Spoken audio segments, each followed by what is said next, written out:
반갑습니다. 한 주 동안 잘 지내셨습니까? 네, 표정들이 좋으세요.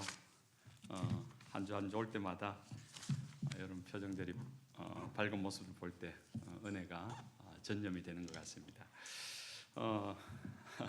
고맙습니다. 이 시간을 또 배려해 주셔가지고 순서까지 바꿔 주시는데 저도 노력하도록 하겠습니다. 여러분 예수님의 제자들 12명 이름 다 아세요? 성경에 보통 이렇게 나오죠. 베드로, 안드레, 야고보, 요한, 빌립, 바돌로메, 마태, 도마, 그리고 야고보와 시몬, 셀로딘 시몬과 유다와 가룟 유다. 오늘 본문에 보면 빌립과 나다나엘이 나오는데 빌립은 나오는데 나다나엘은 누굴까요? 12명 이름 중에 없잖아요. 그죠? 보통 학자들이 성경학자들이 보기를 바돌로메, 돌로메의 아들이라는 뜻입니다. 그 돌로메의 아들 이름이 밝히진 않았는데 성경의 복음서를 보면은 나다나엘의 이름이 나올 때는 바돌로메가 빠졌고 제자들 12명 이름들이 거론될 때 바돌로메의 이름이 나올 때 나다나엘이 빠져서 이 두 사람이 같은 인물이구나 그렇게 추정을 하고 있습니다. 그리고 오늘 본문을 보면은 이 빌립과 나다나엘이 예수님께 제자로 부름을 받는 장면을 근거로 해서 이 나다나엘이 그 12명의 제자 중에 한 사람이다 그렇게 알 수 있습니다. 오늘 본문을 보면은 여러분 읽으면서 눈치를 채셨는지 모르겠지만 반복되는 단어가 좀 있습니다. 그 가운데 하나가 보다라는 단어입니다. 본다는 것은 우리의 시력 2.0, 1.0, 뭐 0.1 안경을 쓰고 이 시력으로 보여지는 것 그게 본다는 것이잖아요. 그렇게 보여지는 시력으로 보여지는 세계가 있고 우리가 어떤 의도를 가지고 주목하여 보는 의미를 부여해서 보는 본다라는 의미가 있습니다. 근데 오늘 본문에 반복되고 있는 이 보다라는 단어 자체가 엠블랩사스라고 해서 바로 두 번째 의미 주목하다 의미를 가지고 이유와 목적을 가지고 바라보는 것. 예수님이 빌립을 보셨고 예수님이 나다나엘을 보셨고 그 나다나엘이 또 예수님을 다시 주목하여 보고 그런 주목하여 바라보는 특별한 시선을 가졌을 때 그 제자들이 주님을 알아봅니다. 그리고 주님을 시인하고 고백합니다. 시력으로 보이는 세상은 관광이죠. 구경하는 거죠. 그러나 우리가 주님을 볼 때는 엠블랩사스가 되어서 오늘 그 주님을 주목하여 보고 이 말씀을 받을 때 이 말씀 속에 임재하시는 주님을 주목하여 보고 그 주님을 만날 수 있는 오늘 예배 되기를 주님의 이름으로 축원합니다. 네 번째로 제자가 된 빌립을 예수님이 부르시고 있습니다. 빌립을 만나 이르시되 나를 따르라 이렇게 이야기합니다. 여기서 만난다는 말이 헬라어로 휴리스케입니다. 어떤 이유와 목적을 가지고 만나러 가는 거예요. 우리가 볼일 보러 갈 때 누군가 약속을 해서 만나러 갈 때 이 휴리스케를 사용해요. 어떤 분명한 목적을 가지고 의도를 가지고 만나러 가세요. 주님이 지금 빌립을 만났다는 것은 길을 가다가 우연히 만났다는 것이 아니라 예수님의 분명한 이유와 목적을 가지고 빌립을 만나러 오셨다는 이야기입니다. 성경에는 그런 장면들이 굉장히 자주 반복되고 있습니다. 요한복음 4장에 보면은 사마리아의 여인 이방인이었고 행실이 좀 곱지 않았던 사람들에게 좀 천시당하고 소외당하는 여인을 그 여인 한 명을 만나기 위하여서 예수님은 유대인의 관습을 깨고 유대 광야에서 사마리아로 직행해서 그 뜨거운 한낮에 광야길을 홀로 걸어가 오직 그 사마리아 여인 한 사람을 만납니다. 그리고 엠블랩사스하죠. 그 여인을 주목하여 보고 그 여자가 예수를 보니 당신은 선생이로서이다. 당신은 선지자로서이다. 당신은 그리스도가 아닙니까? 바뀌어 갑니다. 예수님을 주목하게 되죠. 그런데 그 여인을 먼저 본 사람은 주님이고 그 여인을 만나려고 의도를 가지고 찾아갑니다. 그라사의 무덤 사이에서 군대 귀신이 들려가지고 쇠사슬로 묶어놔도 다 깨어버리고 날마다 자기 몸을 막 상하게 하는 그 귀신 들린 자, 그 험악한 자, 그 사람을 예수님이 찾아갑니다. 베세다 광야에서 배를 타고 일부러 그 거라사 지역까지 들어가서 그 한 사람을 만나고 그 한 사람을 구원하고 그가 온전히 치유되고 난 다음에 예수님은 바로 배를 타고 나와요. 그 장면이 너무 감동스럽지 않습니까? 사람들이 상종도 하지 않는 그 사람을 만나기 위해서 예수님이 친히 배를 타고 일부러 거기까지 찾아가서 그를 만나주시는 겁니다. 주님은 그런 분이세요. 여러분은 어떻게 주님을 만나셨습니까? 여러분이 어떤 상황, 어떤 사연을 가지고 만났든지 우연히 만남은 없습니다. 주님께서 사마리아 여인을 만난 것처럼, 거라사의 광인을 만난 것처럼, 또 오늘 보면 이 나다나엘을 찾아오신 것처럼, 이 빌립을 만난 것처럼 여러분에게 목적을 가지고 그 오랜 세월부터 시편 139편부터 보면은 하나님이 모태에 우리를 지으시기 전에 우리를 향하여 모든 계획을 가지고 계셨더라. 그 계획을 가지고 여러분을 찾아오셨음을 믿으시기 바랍니다. 여러분 그런 존재예요. 주님이 찾아오신 존재라고요. 창조주이신 하나님이 여러분을 기억하시고 여러분 한 사람을 위하여서 여러분의 인생 가운데 개입하시고 어느 날 문득 찾아오셔서 여러분을 사랑한다. 여러분의 손을 붙들어 주시고 그 걸음을 지금까지 인도하시는 주님이신 줄로 믿으시기 바랍니다. 그런 주님을 우리가 놓치면 안 되겠죠. 그래서 날마다 이 주님에 대하여서 우리 또한 의도와 목적을 가지고 여러분 이 예배를 오는 것이 분명한 목표가 있어야 돼요. 내가 기독교인이기 때문에 어쩌다 보니까 기독교인 가정에 태어나서 그냥 주일 되면 교회 가야지 그런 마음으로 오시는 분은 없잖아요. 이 예배를 오지만은 이 예배 가운데서 임재하시는 하나님을 우리가 똑똑히 볼 수 있도록 그 주님이 언제 우리에게 보이실지 몰라요. 전 오늘 첫 찬양할 때 왕이신 나의 하나님 내가 주를 높이고 영원히 주의 이름을 송축하리이다. 그 찬양하는 순간부터 주님의 임재를 사모하고 경험하고 그 주님 앞에서 얼마나 감동이 되었는지 그 짧은 순간이지만은 그 찬양 순간이 어쩌면 오늘 제가 전하는 말씀의 순간보다도 그 짧은 1, 2분 되는 순간이 그 하나님의 임재를 강하게 느낄 수 있다니까요. 그래서 우리의 마음이 주님을 주목하여 보려고 오면은 어느 순간에 하나님이 감화감동하실는지 기도하는 가운데 말씀을 듣는 가운데 어쩌면 봉독하는 가운데 그냥 우리의 심령이 뜨거워질 수 있습니다. 엠마오로 가는 제자들은 그냥 말씀을 읽으면 주는데도 우리의 마음이 뜨거워지지 않았더냐라고 하잖아요. 그래서 우리의 마음이 주님을 찾고자 사모하고자 갈망하고자 잠언 8장 말씀처럼 주의 은혜를 사모하고 간절히 구하는 자에게 주의 사랑을 읽고 주님을 만난다고 말씀하잖아요. 그래서 주님을 주목하여 볼 수 있고 그 주님을 만날 수 있는 저와 여러분 되시기 바랍니다. 그런 가운데 이 빌립이 예수님을 따르게 됩니다. 나를 따르라 하죠. 따르다라면 아콜로데이 헬라어인데 오늘 헬라어가 좀 많습니다. 이 아콜로데이는 주님을 만나서 내가 한번 따라가지요가 아니라 한번 따라가는 그 발걸음이 계속하여 따라가는 겁니다.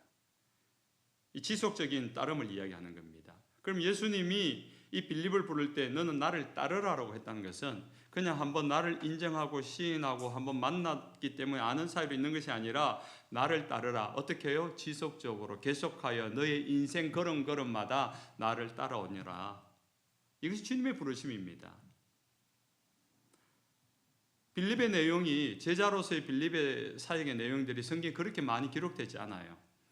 늘 제자들의 기록을 보면은 베드로와 야고보와 요한 중심으로 많은 일들이 일어나죠. 변화산성에 올라가는 것도 그렇고 어떤 그 열병을 고친다든가 기적이 일어난 현장에는 늘 이 선두 그룹인 베드로와 야고보, 요한 중심으로 갔고 빌립도 가끔 나오긴 합니다. 오병의 기적이 있을 때 이 떡 200데나리의 떡이 필요합니다. 계산이 굉장히 빠른 사람이죠. 많이 없지만은 우리가 아는 그 빌립의 삶은 주님을 따르는데 그의 삶 가운데 알려진 유명세보다도 변함없이 어김없이 주님을 사랑하고 주님을 고백하며 제자의 삶을 살아갔음을 알 수 있습니다. 복음서의 사도행전에 간간히 나오는 빌립의 내용이지만은 이 빌립의 삶이 변함없이 주님을 따라갔다는 거예요. 아마 빌립의 성격은 좀 내성적이지 않았을까 생각이 듭니다. 베드로는 뭐 외향적이잖아요. 느껴지지 않습니까? 그러나 내성적이고 소극적인 성격, 침착하고 아주 치밀하고 남한테 드러나기는 좀 부끄러운, 그러나 자신이 고백한, 자신이 믿었던 그 주님을 따르는 데 있어서 생애를 통하여서 주님을 따라가는 그만의 방식으로 지속적으로 주님을 따라갔다는 거죠. 이것이 제자의 삶입니다. 성경을 기록한 자들이 빌립의 삶을, 행적을 다 추적하지 못하지만은 세상 사람들이 사도 바울처럼 뭔가 탁월하고 뭔가 이펙트가 있고 뭔가 다양한 사역들을 이렇게 주목하여 보여지지는 못하지만은 이 빌립은 주님을 사랑하는, 주님께 받은 그 사랑으로 말미암아 자신의 삶의 영역 가운데서 누가 보든지 보지 않든지 주님을 따라갑니다. 대표적인 이야기가 에티오피아 내시 간다게가 광야길을 지나갈 때, 그때 빌립은 사마리아에 있었어요. 사마리아에서 복음을 전하는데 사마리아에 부흥이 일어났습니다. 매일 나가서 복음을 전하면 매일 사람들이 믿고 막 몰려드는 겁니다. 그 부흥의 순간에 어느 날 갑자기 사마리아를 떠나 광야로 가라는 성령의 음성을 듣습니다. 그때 빌립은 호련히 가요. 지금 오늘 하루 동안에 내가 복음을 전하면 수십 명, 수백 명, 수천 명이 예수를 믿을 수 있는 이 효과적인 이 분위기, 물 들어왔을 때 노를 져야 되는 것 같은데 그냥 주님의 뜻이니까 그냥 광야로 가는 겁니다. 이 세상적이지 않은 가치이죠. 그러나 주님을 사랑했기 때문에 주님의 뜻을 따라서 주님의 음성에 귀 기울였고 주님이 말씀하시니까 예상하지 못합니다. 사람이 없는 곳으로 그 광야로 나아가서 가보니까 그곳에서 에티오피아 사람 간다게를 만나게 되고 그에게 이사야서 말씀을 통하여서 예수를 전하고 그가 예수를 믿고 세례를 받고 그 다음이 더 놀라워요. 그냥 에티오피아 내시계는 에티오피아로 가고 빌립은 또 다른 도시로 갔다는 거예요. 그냥 헤어져서 그 다음부터 만난 적이 없다는 거죠. 그냥 내게 맡겨진 그 일들 속에서 하나님의 일을 하면서 그가 광야에 있든지 그가 사마리아에 있든지 그가 가는 곳에 부흥을 하든지 그가 척박한 광야의 한중간에 있든지 상관하지 않고 제자의 길을 걸어갔다는 겁니다. 우리 눈앞에 주님이 보여지고 우리가 날마다 그 주님을 고백하는 그 고백들이 확실하다면은 우리 눈앞에 날마다 현실 속에서 일어나는 뭔가 일이 잘 풀리지 않고 뭔가 어려운 일이 있고 뭔가 마음 아픈 날이 있어도 그것으로 우리의 인생 걸음들이 휘청거리지는 않는다는 거죠. 주님이 함께 하시기 때문에. 좀 피곤한 것 같고 좀 아픈 것 같고 좀 마음이 상한 것 같아도 우리가 가야 할 길은 정해져 있기 때문에 그 분명한 표대를 향하여서 오늘도 지속적으로 아콜루데이 따라가는 겁니다. 멈추지 않고 따라가는 겁니다. 지금 여러분이 담임 목사님 계시지 않지만은 이렇게 여전히 모여서 기도하고 지난주 금요일은 우리 대학생들 모임을 했는데 그 밤중에 와가지고 얼마나 뜨겁게 기도하고 하나님 앞에 반응을 하는지요. 그 주님을 고백한 자의 모습, 당연한 모습 아니겠습니까? 상황이 어떠하든지 여러분 눈앞에 주님이 보여져야 됩니다. 그 주님을 따라가십시오. 그리고 날마다 따라가십시오. 지속적으로 따라가십시오. 뒤처지지 마십시오. 어그러지지 마십시오. 곁길로 새나가지도 마십시오. 눈앞에 주님을 바라보면서 기분이 좋고 컨디션이 좋을 때는 기분 좋게 따라가십시오. 피곤하고 힘들 때는 힘든 가운데 따라가십시오. 다른 길이 있습니까? 없습니다. 빌립처럼 지속적으로 주님을 따라가는 제자의 삶을 살아가실 주님의 이름으로 축원합니다. 예수님의 제자가 된 네 번째로 제자가 된 빌립이 가장 먼저 한 일은 자신의 가장 베스트 프렌드인 이 나다나엘을 찾아가서 이 예수님을 소개합니다. 여러분, 이 예수님을 만난 자의 공통적인 특징이에요. 예수님을 만난 사람, 사마리아 여인도 예수님을 만나니까 물동이를 버려두고 동네로 들어가서 사람들에게 뭐라고 합니까? 와보라, 이는 그리스도가 아니냐. 감격해가지고 빌립이 뭐라고 이야기합니까? 오늘 46절에 와서 보라. 똑같은 마음이에요. 똑같은 주님을 만났다는 거죠. 자신의 처지, 자신의 신분, 자신이 가지고 있었던 삶의 이력들, 그게 중요하지 않다는 겁니다. 주님으로 덮여버린 거예요. 주님으로 채워져 버린 거예요. 그 기쁨과 감격. 우리는요, 어디 가다가 맛집만 보면 막 신나서 소개하잖아요. 막, 김 집사님 이 집 맛있어. 박 집사님 이 집 정말 좋아. 그것도 부족해가지고 SNS에 해가지고 막 페이스북에 올리고 인스타에 올리고 막 맛집 인정 뭐 이러면서 사진 딱 찍어 올리고. 여러분, 입맛도 없고는 맛집만 하나 찾아도 나하고 전혀 관계없는 그 집을 홍보하고 소개하고 올리면서 한번 가보라고. 우리의 영혼을 새롭게 하고 우리의 영혼을 살리신 그 주님을 만났을 때 와 보라. 누구에게 제일 먼저 알리겠습니까? 가장 소중한 사람, 가장 사랑하는 사람에게 알리는 것이 당연한 반응 아니겠습니까? 내가 가장 좋은 것을 보았을 때, 가장 맛있는 것을 먹었을 때. 전 지난 주간에 저희 노회가 캐나다에서 열렸어요. 노회 교회가 점점 줄어드니까 캐나다 동부 지역까지 아울러서 하는데 토론토라는 데를 처음 가봤습니다. 거기 가서 노회 목사님들 모였으니까 이제 저녁 식사를 또 맛있게 대접을 하더라고요. 토론토면 여기 한번 더 와봐야 되겠다. 우리 가족들하고 나중에 여기 한번 여행 와봐야지. 뭐 이런 마음이 당연히 드는 것처럼. 그리스도를 만난 빌립이 자기의 가장 친하고 소중했던 친구 나다나엘에게 와서 보라. 이는 그리스도가 아니냐 소개합니다. 그런데 나다나엘이 이 이야기를 듣고 별로 흥미를 두지 않습니다. 그러면서 하는 말이, 툭 던지는 말이, 나사렛에서 무슨 선한 것이 날 수 있느냐. 나사렛은요 굉장히 변방의 가난한 도시입니다. 그 가난함으로 찌들어 있는, 가난함으로 인해 경제적 가난함뿐만 아니라 경제적 가난함이 있으니까 결국 삶의 질이 떨어지고 교육의 질이 떨어지고 상처와 아픔 가운데 신음속에 허덕이고 있는 그 볼품없는 마을에서 어떻게 그런 천하고 그렇게 보잘것없는 곳에서 우리가 기다리는 고귀한 그리스도가 태어날 수 있겠느냐. 말도 안 된다. 빌립의 생각이죠. 그러면서도 빌립이 그렇게 말할 수 있었던 데는, 나다나엘이 그렇게 말할 수 있었던 데는, 나다나엘은 율법에 정통한 사람이었어요. 구약의 율법을 다 알고 있는 사람이었어요. 그 구약의 율법에 의하면은 미가서 5장 2절에 이 그리스도 메시아는 나사렛에서 나을 수가 없거든요. 어떻게 기록되고 있습니까? 베들레헴 에브라다야, 너는 유다 족속 중에 작을지라도 이스라엘을 다스릴 자가 내게서 내게로 나올 것이라 예언되어 있어요. 비록 700년 전에 선지자 미가가 예언한 것이지만은 이 땅에 오실, 그래서 이 나라와 온 세상을 통치할 메시아 그리스도는 어디에서 태어난다고요? 베들레헴에서 태어나야 돼요. 그런데 지금 빌립이 그리스도가 아니냐라고 소개하는 이분은 나사렛 예수라고 하고 있거든요. 그러니까 아니라는 거죠. 율법상 예언상으로도 그것은 맞지 않는 것이다. 그가 아무리 탁월하고 기적과 실력과 능력이 있어도 예언대로라면, 율법대로라면은 그는 메시아가 아니다라고 확정하는 겁니다. 근데 여러분 오늘 본문을 읽다가 눈치채셨는지 모르겠지만 빌립이요, 그럼에도 불구하고 와보라.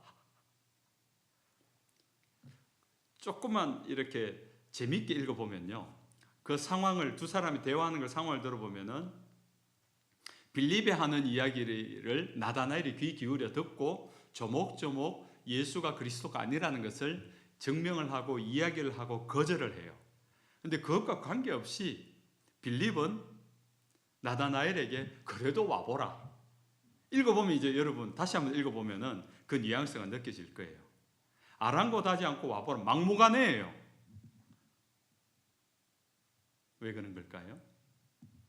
나다나엘은 율법과 지식으로 정통했던 사람입니다. 거기에 비해서 빌립은 그런 논리적으로, 그런 이론적으로 지금 나다나엘을 설득하고 있지 못해요.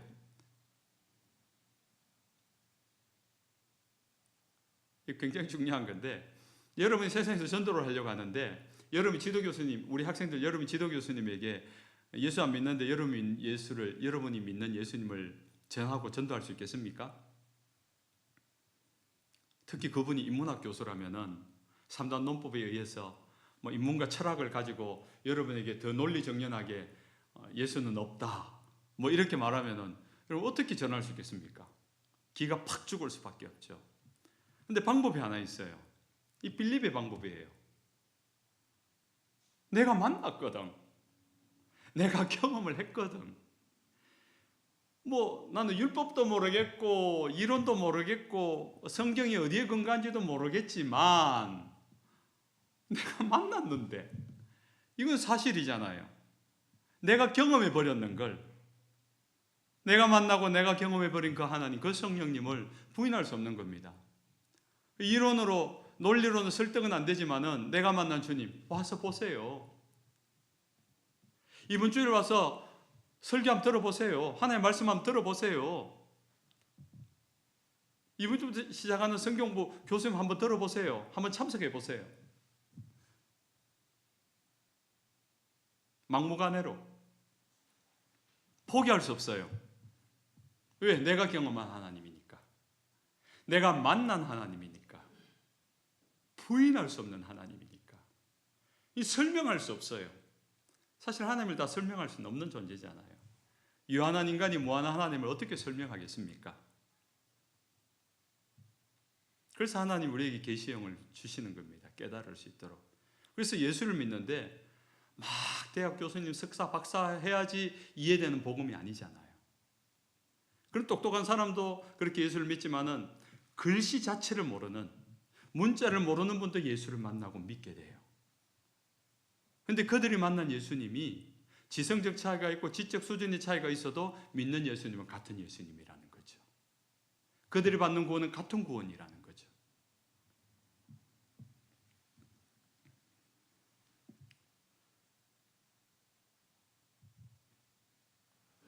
그 막무가내의 친구의 강권 속에 나다나엘이 빌립에게 끌려다시피 주님 앞으로 다가옵니다. 그때 예수님이 나다나엘을 보자마자 하던 말이죠. 보라, 이는 참으로 이스라엘 사람이라. 그 속에 간사한 것이 없도다. 간사함. 간사함이 뭡니까? 원칙과 규칙과 관계없이 그냥 이익에 어떤 이익에 의하여서 원칙과 규칙을 무너뜨리고 움직이는 사람을, 그것을 간사한 사람이라 그래요. 그럼 이 나다나엘은 무슨 말입니까? 나다나엘을 향하여 예수님이 첫 번째 하신 말씀이 이는 참 이스라엘 사람이고 간사함이 없는 사람이다. 이스라엘 메시아를 기다리는 하나님의 백성이에요. 정말로 메시아를 기다리는 진짜 이스라엘 백성이다. 나의 백성이다 이 말이죠. 그러면서 간사함이 없다는 것은 그는 자신의 이익이나 감정 따위 휘둘려 가지고 함부로 움직이는 사람 아니다. 이 나다나엘이 지금 뭐라고 이야기합니까? 나사렛 예수를 지금 업신여기고 있잖아요. 메시아는 나사렛 같은 동네에 태어날 사람이 아니야. 그 말은 나사렛 예수님을 향하여 욕보이는 말 아닙니까? 인정하지 않겠다는 말 아닙니까? 그런데 정작 예수님은 자신을 향하여 인정하지 않고 부정하고 조금 이렇게 벌써 깎아내리고 있는 나다나엘을 향하여서 오히려 칭찬을 하고 있습니다. 이는 간사함이 없는 사람이로다. 이게 하나님의 시선입니다. 비록 나다나엘이 지금은 자신의 논리와 자신이 가지고 있는 지식과 정보를 가지고 모든 걸 총망라해서 고백하고 있고 정의를 내리고 있는 것이 이 나사렛 예수는 메시아가 될 수 없어라고 말하는, 반기를 들고 난 절대로 예수를 믿을 수 없어라고 거부하고 반항하고 강박한 마음 같지만은 예수님이 볼 때는 그의 중심이 너무 좋은 거예요. 정말로 하나님을 사모하고 기다리는 진짜 참 이스라엘 사람인데 하나 아쉬운 게 있는데 예수님을 알아보지 못하는, 예수님에 대한 잘못된 정보를 가지고 있더라는 거죠.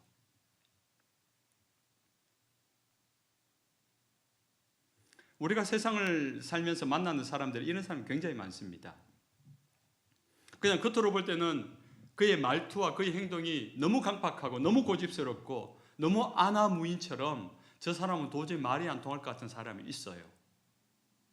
거기에 속지 마시기 바랍니다. 아무리 고집이 세면 여러분보다 고집이 세겠습니까? 이렇게 하면 스스로 인정을 안 하시죠.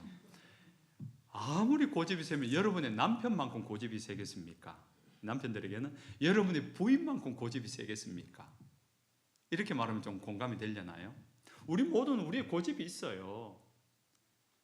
여러분 그 고집 때문에 지금의 그 자리까지 오게 된 겁니다. 고집이 없으면요 삶의 이름도 더뎌져요. 그래서 고집이 있다는 것은 주관이 있다는 거고, 주관이 있다는 건 목표와 그걸 실행하는 능력이 뚜렷하다는 겁니다. 다만 오늘 이 나다나엘이 가졌던 그 고집, 잘못된 이해와 잘못된 목표, 잘못된 타겟에 대하여서 주님이 수정하면 되는 겁니다.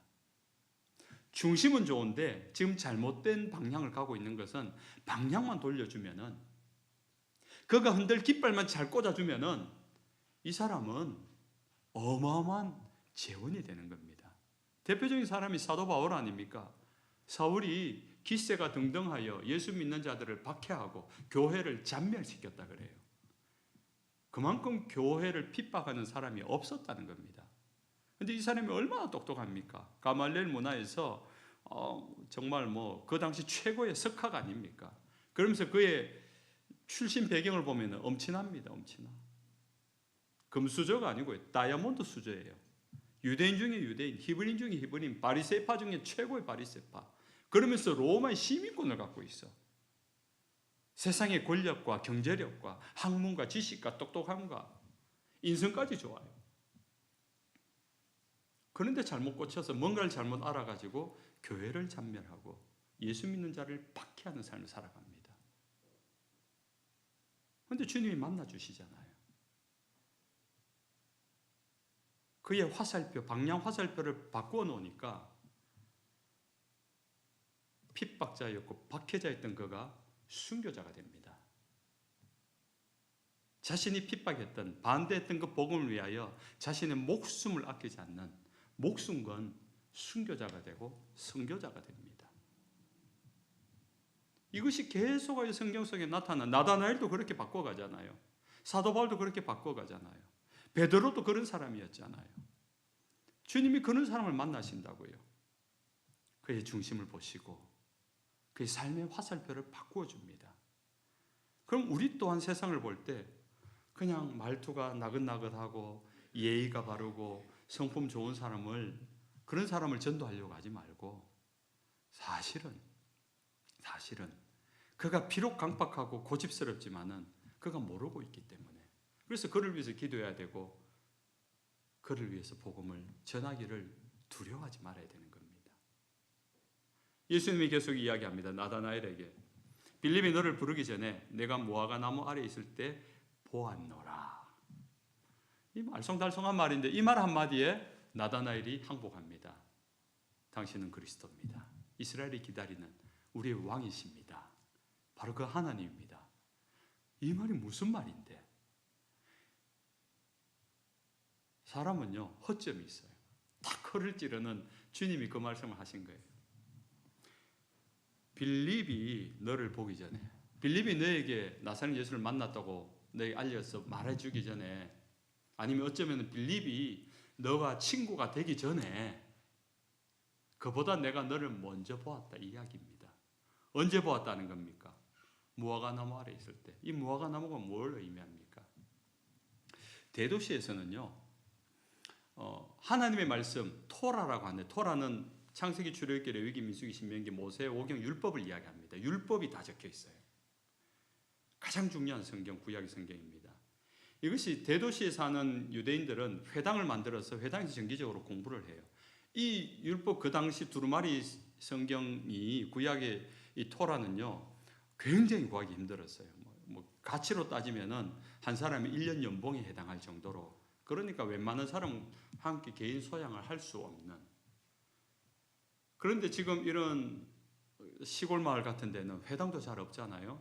그러면 그곳에서 어디서 하는가 하면은 무화과나무, 이스라엘의 무화과나무 잎이 또 넓잖아요. 그럼 떼약볕 아래 그늘 속에 들으면 시원하니까 이 무화과나무 아래서 율법을 같이 공부하고 오실 메시아를 기다리는 그 성경 공부와 그 율법 공부와 주님을 묵상함과 메시아에 대한 그 갈망함을 가지고 그 경건한 사람들이 모여 있는 곳이 이 무화과나무 아래, 이 관용구입니다.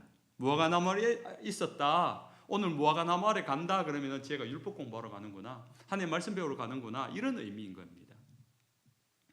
근데 그 가운데 많은 사람들이 있겠지만은 이 나다나엘이 오실 메시아를 얼마나 사모하며 기다렸는지를, 그 하나님을 향하여 기도하고 엎드렸던 이야기들을 누가 들었겠습니까? 하나님이 들었을 거 아닙니까?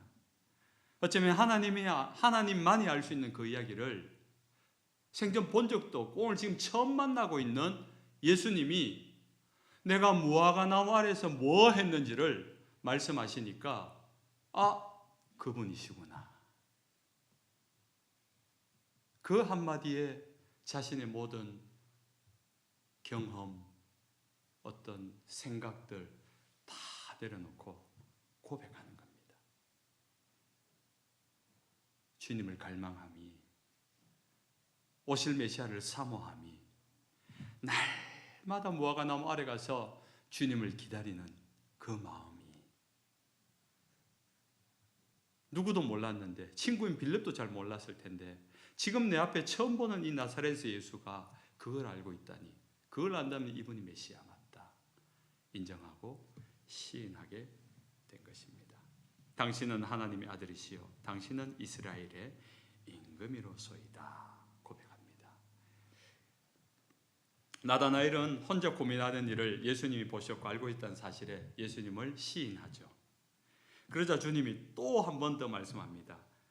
너를 무화과나무 아래에서 보았다 함으로 믿느냐? 이보다 더 큰 일을 보리라고 이야기합니다. 나다나엘이 자기의 지식과 자기의 정보과 자기의 방식을 고집하고 자기의 어떤 방식만을 앞세웠을 때는요, 주님이 앞에 있어도 못 알아봤고 믿지 못했습니다. 근데 그것을 내려놓고 지금 주님이 하시는 말씀을 듣고 그 말씀을 믿을 때 주님을 알아보게 됩니다. 그리고 따라가게 됩니다. 놀랐죠. 당신이 그것을 어떻게 하십니까? 당신이 진짜 메시아입니다. 나를 어떻게 그렇게 보셨다니요. 그 일로 놀라는데 주님이 보너스를 하나 더 탁 던져주시죠. 무화과나무 아래서 봤다고 놀라느냐? 네가 앞으로 더 큰 일을 보게 될 것이다. 이게 지금 1장 말미에 있어요. 그러고 나서 2장이 이제 다음 주 2장이 시작되잖아요. 시작되는데 거기에 어떤 사건이 생깁니까? 가나 혼인잔치에서 물이 변하여 포도주가 되는 사건을, 그 사건 때는 12명의 제자가 없고 지금 5명의 제자가 동행을 해요. 그게 누가 있어요? 나다나엘이 있어요. 그 주님을 따랐더니 물이 변하여 포도주가 되어지는 기적을 보게 됩니다. 그리고 그 사건의 결론은 믿게 되었더라라는 말로 그 사건을 종결하고 있습니다. 그때부터 주님과 동행하면서 주님이 들려주신 하나님 나라의 그 말씀의 비밀들이 풀려지는 것을 보게 됩니다. 수많은 기적과 능력들을 행한 것을 보게 됩니다. 눈앞에서 병자들이 낫고 귀신이 떠나가고 나사로처럼 죽었던 자가 살아나는 것도 목격합니다. 그것뿐만이 아닙니다. 메시아신 주님이 고난을 당하시고 십자가에 못 박히시고 그리고 그가 부활하신 것을 그의 두 눈으로 보게 됩니다. 더 큰 일. 그뿐입니까? 주님이 성천하신 이후에 그의 삶을 통하여, 이 나다나엘의 삶을 통하여 세상 밖으로 가는 곳마다 이 주님을 전하고 주의 몸된결을 세워가고 주와 동행하며 하나님의 일들을 이 땅에 이루어가는 그 일들이, 자기가 행하는 그 일들 속에서 복음의 씨앗을 뿌려지는 것과 그것이 싹이 나는 것과 그것이 열매 맺어가는 것들을 보면서 이 땅에서 이루어지는 하나님 나라를 직접 보게 된 것입니다. 이제 말씀을 맺습니다. 사랑하는 하나님의 백성 여러분, 여러분은 요즘 뭘 보고 사십니까? 뭘 보기 원하십니까? 로또 복권 한 6자리 딱 보여주면 좋겠죠. 우리 삶들 속에 치열한 많은 일들이 있지만은 우리가 혹시 그 분주함 속에, 그 바쁨 속에 주님을 놓치고 살지는 않는지, 오늘 이 말씀이 여러분에게 좀 도전이 되었으면 좋겠습니다. 지난주 금요일 저녁에 만났던 우리 학생들이 약속을 했어요. 매일 뭘 하다가도 매일 최소한 한번 성경을 읽자. 그 대학생들 지금 나와 있죠? 나와 있으면 내라고 한번. 네, 그러면은 금요일 지났고 토요일, 주일, 오늘까지 이틀 동안 성경 하루 한 번은 읽었고 한 번은 기도했으면 내라고. 네.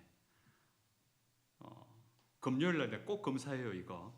여러분 무슨 말씀을 읽었고 무슨 말씀이 은혜가 되었고 그 말씀으로 뭘 생각했는지를 꼭 물어볼 겁니다. 금요일 올 때 긴장하고 오세요. 그러니까 이 숙제를 미뤘다가 한꺼번에 하지 말고 내가 월요일 무슨 말씀 뭐 이렇게 물을 수도 있어요. 그러니까 꼭 참여하시는 분들은 긴장을 가지고 그렇게 하다 보면요, 그것이 우리의 하루 가운데 바쁘지만 내가 하나님의 백성으로서 주님을 주목하여 보는 시간이에요. 성령께 귀 기울이는 시간이고요. 그럼 그 하나님이, 그 성령님이 우리의 삶들 가운데 얼마나 가까이 와 계신가를 경험할 수 있게 돼요. 주님 말씀하실 때 알아들을 수 있고요. 또 그 반응을 따라서 여러분을 통하여서 어떤 놀라운 일들이 일어날지 모릅니다. 그거 익숙해지지 않은 의도입니다. 많이 읽는 거 원하는 것 같고요. 한 번은 기준이고요. 그에 재미 붙이면 2번도 읽을 수 있고 3번도 볼 수 있고 시간 나면 읽을 수도 있고, 자기가 좋아하게 되고 재미있어지면 그 일이 익숙해질 때까지 하는 거 아닙니까? 주님 익숙해지셔야 돼요. 주님이 보여져야 돼요. 오늘 빌립을 부르셔서 빌립은 아무 말 안 해도 나를 따라오너라. 내 주님 따라가는 사람이 있어요. 나다나엘처럼 복잡한 사람이 있어요. 다 이해가 돼야 되고 자기가 동의가 되어야지 따라가는 좀 더딘 사람이 있어요. 다 부르심이 있어요.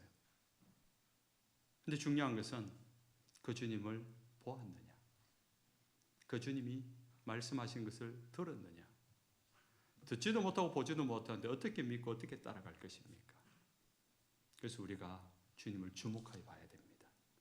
주목하여 귀 기울여야 됩니다. 그렇게 되어질 때 우리는 비로소 주님의 제자가 되어서 주님과 동행한 자의 삶, 지금까지 여러분이 살아온 삶, 지금까지 믿음으로 살아왔던 그 신앙의 생활에서 경험했던 것, 그것으로 놀라고 그것으로 만족하지 마십시오. 우리에게 말씀하시잖아요. 앞으로 따라합시다. 이보다 더 큰 일을 보리라. 아멘. 그것을 고백하고 경험하는 이번 한 주 안 되시길 주님의 이름으로 축원합니다. 예, 우리 한번 말씀을 생각하면서 기도하십시다. 오늘 주님이 우리를 주목하여 보았습니다. 그리고 불렀습니다. 그 주님을 빌립이 따르고 있습니다. 이보다 더 큰 일을 보게 될 것이라고 합니다. 주님이 살아계신데 아무 일도 안 하는 분이 아니잖아요. 얼마나 하실 일이 많겠어요. 얼마나 능력이 많으신데. 그래서 우리의 삶들 속에 하나님, 이번 한 주를 살면서도 주님이 행하신 더 큰 일을 보는 자 되게 하옵소서. 내 삶이 주님을 주목하여 볼 수 있고 내게 말씀한 주의 음성을 들어서 그 주님을 따라가는 믿음의 삶 살아가는 이 한 주 되게 해달라고 통성으로 한번 기도하겠습니다. 아버지 하나님, 은혜 감사합니다. 주께 주신 은혜로 말미암아 오늘 우리가 주의 말씀을 들었습니다. 빌립이 주님께 부름을 받았고 나다나엘이 주님 앞에 부름을 받았고 참으로 주님의 그 부르심 앞에 하나님 부르시는 그 주님을 주목하여 보았고 지속적으로 오늘까지 그 따라가는 평생의 삶을 따라가는 삶을 산 것처럼 오늘의 삶이 주님을 따르는 삶이 되게 하옵소서. 우리에게 말씀하신 주의 음성이 잘 들려질 수 있도록 귀 기울이며 날마다의 삶들 속에 그 음성에 귀 기울이고 그것을 알아듣고 그 주님을 따라하는 지를 되게 하시며 나다나엘과 같이 지금까지 일어난 일, 오늘 이 일로 말미암아 놀라서 하나님 거기에 머문 자가 아니라 날마다 우리의 삶들 속에 역사하시는 하나님을 경험하게 없어서 날마다 새로운 그 주님을 경험할 수 있도록 도와주시옵소서. 이보다 더 큰 일을 볼 수 있다 하신 주님의 말씀인데 주님, 우리가 그 주님을 제한하지 않게 없어서 주님의 살아계신 것, 주님의 역사하심을 기대하면서 날마다 우리 가운데 역사하시는 그 주님을 경험할 수 있도록, 이보다 더 큰 일을 날마다 볼 수 있도록, 날마다 우리 은혜의 갱신이 일어나도록 주여 도와주시고 역사하여 주옵소서. 주님 감사합니다. 빌립을 부르시고 나다나엘을 부르신 주님이 이제 우리를 부르셨음을 믿습니다. 나의 이름을 부르시고 나에게 따르라 하셔서 오늘까지 왔습니다. 그러나 어느 순간부터 우리의 시선이 다른 분주한 것들의 마음을 빼앗겼고 우리의 생각과 우리의 걸음들이 주님을 따르는데 하나님 어긋난 길로 가고 있고 더뎌지고 있습니다. 오늘 이 말씀 다시 우리를 부르신 주님의 음성인 줄로 믿고 주님 앞에 반응하고 주님 제가 따르겠습니다. 주님 제가 주님을 고백합니다. 그럴 때 나다나엘이 하신 말씀처럼 우리에게도 이보다 더 큰 일을 보리라. 그 주님의 살아계심과 역사하심을 날마다 볼 수 있는 우리의 믿음 되게 하여 주옵소서. 예수님 이름으로 기도합니다. 아멘. 우리 찬송가 455장 다 같이 일어서셔서 찬송하겠습니다.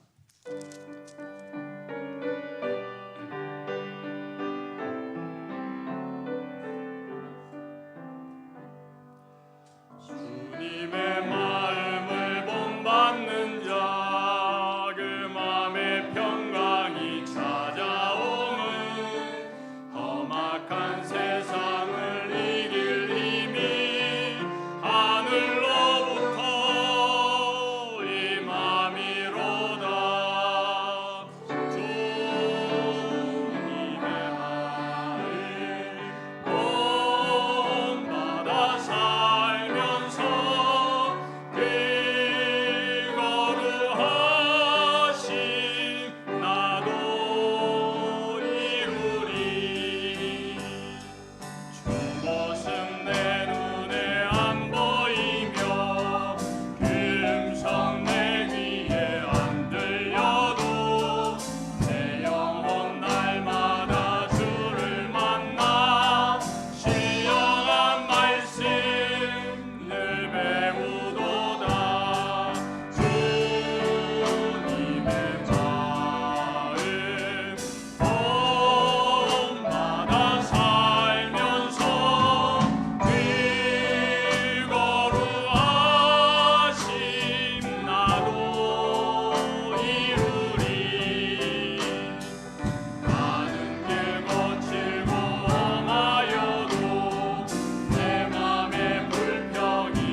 기도하겠습니다. 주님 사랑합니다. 우리 온 마음을 다하여 정성을 다하여 우리의 뜻을 다하여 주님을 사랑합니다. 그 마음으로 이 예배를 주님 앞에 드렸고 또 구별하여 드린 예물의 손길들입니다. 주님이 많은 것을 주셔서 오늘까지 우리가 살 수 있었고 그 풍족한 가운데 일부를 다시 주님께서 주심을 고백하며 드리는 예물입니다. 주님을 사랑함으로 주께서 베푸는 은혜에 감사함으로 고백하는 예물입니다. 그래서 예물은 우리의 마음이고 우리의 시간이고 우리의 땀이고 우리의 인생입니다. 그렇게 주님을 사랑함으로 고백하오니 귀하게 받아주시고 이 예물을 통하여서 또 더 많은 사람들에게 하나님의 사랑이 흘러가게 하여 주옵소서. 드리고 싶으나 드릴 수 없는 처지에 있는 안타까운 형편에 있는 하나님 성도들의 마음과 처지와 상황을 아시는 주님, 위로하시고 격려하시고 은혜 베푸사 그도 넉넉하고 풍족하게 하셔서 주 앞에 드릴 수 있음이 있게 하시고 우리의 이웃들에게 나누고 베풀고 도움이 되는 주님의 은혜의 통로가 되게 하여 주옵소서. 우리 구주 예수님 이름으로 기도합니다. 주 예수 그리스도의 크신 은혜와 아버지 하나님의 무한하신 사랑하심과 보혜사 성령님이 함께 하시고 도우시고 능력 주시고 위로 교통하시는 은혜가 우리를 이미 주목하여 보셨고 벌써 불러주신 그 주님의 부름 앞에 나와 이제 우리의 남은 생에 주님을 주목하여 보고 지속적으로 따라가 날마다의 삶들 속에 하나님이 행하시는 그 놀라운 일들을 보고자 주님 앞에 예배한 모든 성도들 머리머리 위에와 가정과 생활과 자녀손 가운데 영원토록 함께 있을지어다. 아멘.